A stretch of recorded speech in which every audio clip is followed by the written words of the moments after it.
Good afternoon. Welcome to my presentation of social problems covering education inequality. I'm Heather Williams. I'm delighted to be presenting today.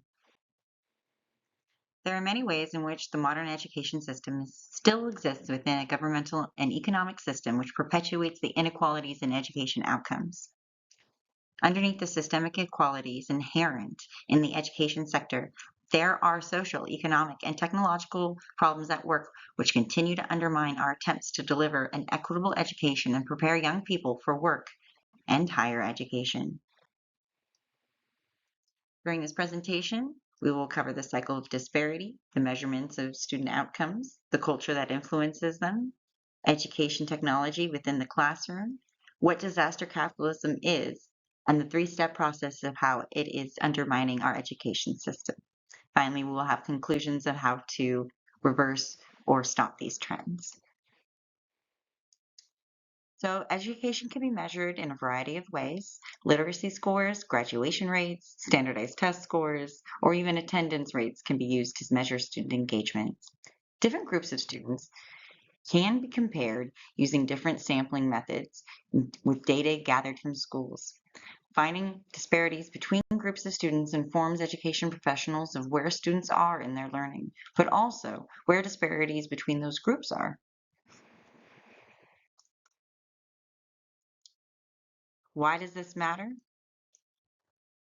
The cycle of disparity created by education inequalities harms communities, drives crime, poverty, and ultimately perpetuates a cycle of lower lifetime achievement. Education researchers seek to determine which policies, methodologies, and funding allocations are worth investing in and which are not, helping to create a more equitable social outcome for all students. Bridging the gap in education inequalities helps everyone in the community, but how can we achieve this? Each student does not arrive at the classroom with the same social or material resources. Research has found that one major factor impacting student preparedness is parental influence. Family, peers, and school allies can influence minds of young learners. However, the most impactful person in a children's education attainment is the involvement and encouragement of mothers. Xiao and Ha studied social capital variables in education and found that mothers' occupation aspirations and educational aspirations were significantly related to children's future job expectation levels and their academic performance in higher education. In other words, mothers who set positive expectations for their children statistically see those expectations fulfilled more than those who do not. Now, parental influence is key to unlocking learning motivation and aspirations. So, how can parents impact learning? And what is preventing parents from taking those crucial steps in their home? These parents struggle to spend time reading to their young children, and not due to a lack of care, but because they are overworked and underpaid adults. In a world of capitalistic exchange, time is money. Burnout is real under a capitalistic debt slavery system, but I digress. Poverty creates a cyclical problem of lack of resources, which lead to a lack of education, leading to a lack of employment and rising poverty. So, if funding helps and poverty and crime can go down with education, how can we spend that money in a way that benefits everyone? Reading to young kids is essential for literacy formation, but social and economic factors take parents away from children. This is especially true for families who come from marginalized communities. Indeed, wealth inequalities and parental involvement create an uneven playing field for children's literacy from the very start. The intersection of all these social realities and cultural frameworks show how individual students are impacted by a variety of social and cultural variables which influence the educational attainment of those students. This visual example illustrates how institutions, social structures, and cultural influences the education outcome gaps, use gaps, and education access gaps, which harm students and education as a whole.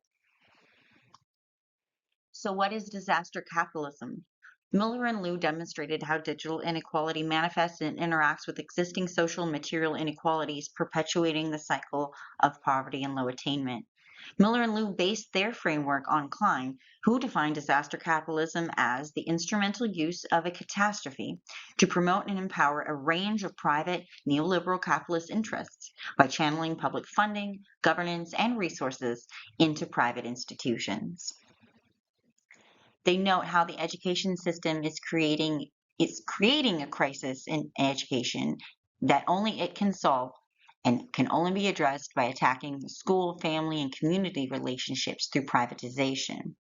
They note that disaster capitalism is at work within educational technical market, operating much like a venture capitalist buyout. Here's how it works. Step 1.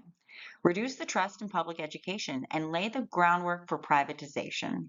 Step 2. Render students and teachers and families disposable.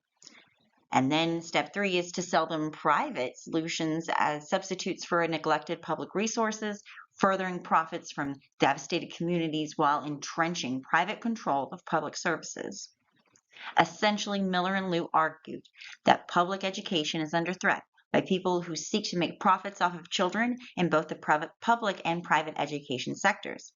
This harms all children, but it stands to argue that the EdTech solutions are harming students from marginalized communities the most. Some socioeconomic disparities can be helped with a well-funded school, but not all investments have the same impact on student learning or lowering inequalities. Policy research is now showing that technology in the classroom might be hurting students and furthering the social divide.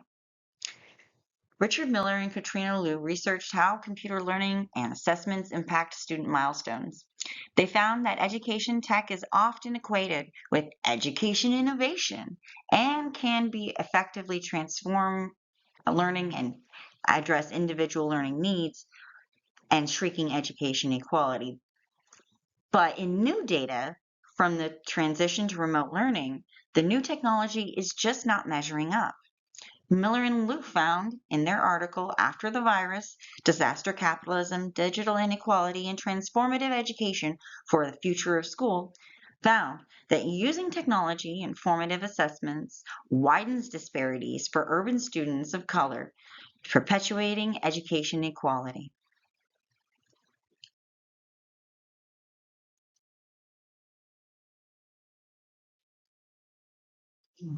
The impact of education technology on inequality is costing us a lot.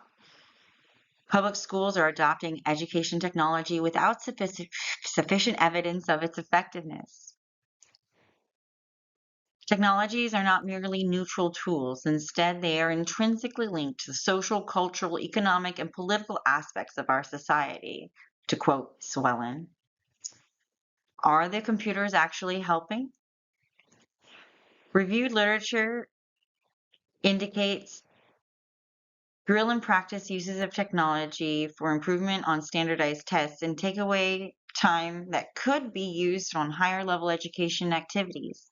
The result is students who have done the drill and practice tasks perform poorly on more sophisticated informational tests.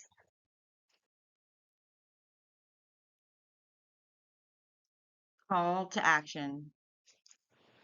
Spending in education is not evidence-based practice, especially in our younger readers. Education outcomes impact public safety, economic outcomes, and ultimately lead to the imprisonment of those who do not gain those education outcomes. So, what is the answer? Paper and pencil writing and also classroom discussions and other ways of live demonstrating for assessments are recommended for teachers as a cost-saving measure as well as their impact on student cost per dollar.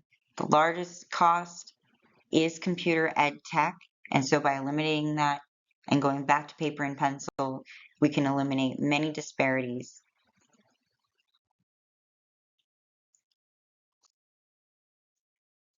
I wanted to direct your attention to the sources that inform today's presentation. These references are critical for understanding the complexities of education inequality and how they impact technology in classrooms. Thank you for your time and attention and your engagement with this discussion.